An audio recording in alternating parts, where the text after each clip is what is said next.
Please no joke on my wife.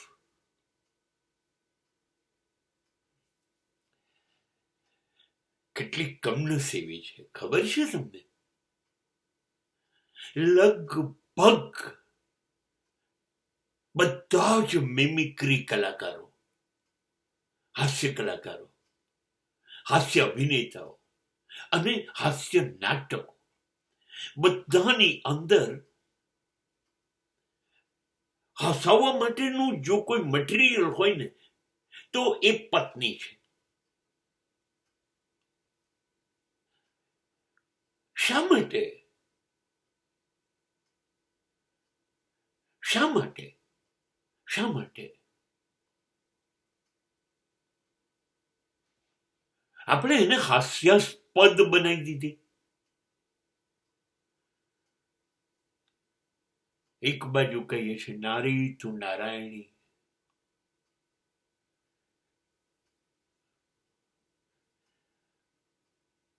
અને બીજી બાજુ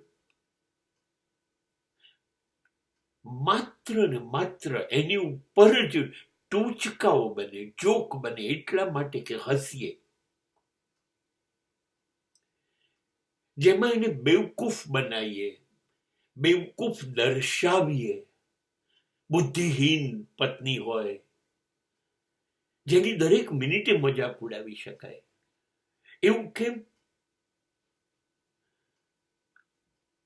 પુરુષોને ખબર નથી ખરેખર જ્યારે સ્ત્રીઓ ભેગી થાય ને ત્યારે સૌથી વધુ મજાક પુરુષોની જ ઉડાવે છે. પુરુષ છે જેની જ મજાક ઉડાવી શકાય અને એ લોકો ઉડાવે છે. હા, આપણને કહેતા નથી, એ એમની ખાનદાની છે. બાકી સ્ત્રીઓ બરાબર ઓળખે છે. તમે નથી ઓળખતા ને એટલે એને હસવામાં કાઢી કાઢો. એ તમને બરાબર ઓળખી ગઈ છે. તમારું એક એક પગલું બિલકુલ તમે સમજતા હોય કે એને ખબર નથી પડતી, ભૂલ કરો છો. એ સમજી ગઈ છે, એ ઓળખી ગઈ છે, એની ખબર તમને નથી પડવા દેતી. કેટલા મૂર્ખા છે પુરુષો. અને પેલીની મજાક ઉડાઈને સસ્તું મનોરંજન લે છે. શરમ જેવી વસ્તુ નથી. સાચા અર્થમાં પત્ની નારાયણી છે. સ્ત્રી તો હોય પણ પત્ની નારાયણી છે. તમને જાતીય સુખ આપ્યું, ચલો એ તો એણે પણ ભોગવ્યું, પણ તે પછી જાતીય સુખની પીડા કોણે ભોગવી? ગર્ભ લઈને 10 મહિના એણે, પછી મોત જેવી પીડા સહન કરીને બાળક આપ્યું તમને, પછી એ બાળકને ઉછેર્યું કોણે? એક દિવસ તો રાખી જુઓ. એ ઉછેરીને કોણે આપ્યું? એણે આપ્યું. તમારા સમાજની બધી જવાબદારીઓ કોણે ઉપાડી? એણે ઉપાડી.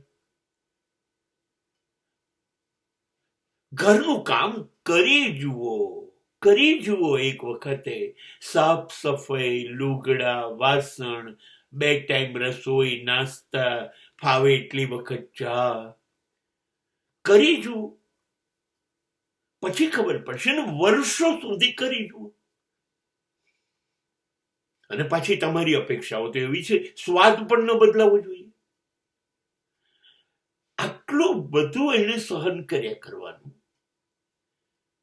અને તમે નફટેથી કહી દો પાણી આપ, ચા આપ, મોજા લઈ આવ, બૂટ લઈ આવ, મારા કપડાની ઇસ્ત્રી કરી દે, આ જ વસ્તુ બનાવજે ને આવી જ બનાવજે. આ બધી તમારી નફટાઈઓ એને સહન કરવાની.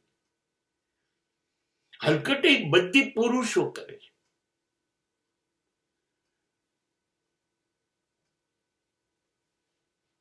અને એક બીજી મહત્વની વાત છે જે સમાજે સ્વીકારવી પડશે. સૌથી વધુ લફરા પતિ હોય એ જ કર્યા છે.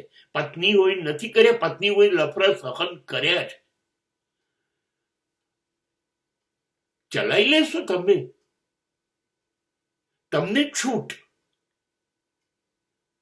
જ્યાં જોવું હોય, જ્યાં ડાફોયા મારવા હોય, જ્યાં ગોઠવાઈ જવું હોય, જ્યાં ગેરલાભ લેવા હોય, બધી છૂટ. એની છૂટ આપો ને, આપો નહીં ત્યારે ચારિત્ર્ય આવી જાય, સંસ્કાર આવી જાય. તો એ બધું તમે કરો ત્યારે શું કહેવાય? ત્યારે શું થયું ચારિત્ર્યનું?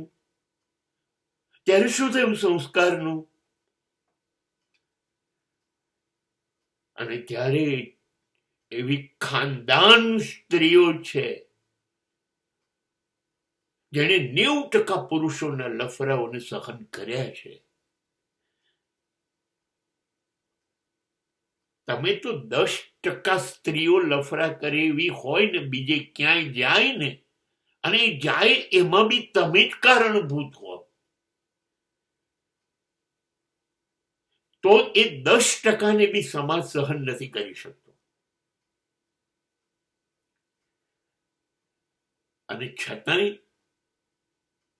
આપણા સમાજનું મનોરંજનનું સાધન એટલે પત્ની.